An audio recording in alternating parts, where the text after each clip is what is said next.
ایک فرانسیسی صحافی جو خدا کی ذات کا انکار کرتا تھا، افغانستان میں تقریباً 6 مختلف محاذوں اور مورچوں پر مجاہدین کے حالات و واقعات کو بغور دیکھا، مشاہدے کیے۔ اپنے ملک واپس جا کر اس نے رایت اللہ فی افغانستان نام کی ایک کتاب لکھی، جس میں وہ لکھتا ہے کہ میں نے مسلمانوں کے اللہ کو افغانستان میں دیکھ لیا ہے کہ واقعی اللہ موجود ہے۔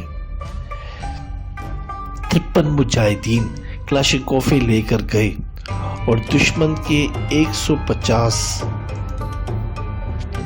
آدمیوں کو گرفتار کر کے لے آئے۔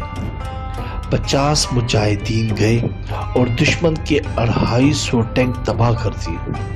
کبھی آسمان سے گھوڑوں کو دیکھتے ہیں، کبھی دشمن کہتے ہیں کہ تمہارے گھوڑے جب زمین پر اترے تو ان سوار مجاہدین نے کوئی چیز ہماری طرف پھینکی، ہم اندھے ہو گئے۔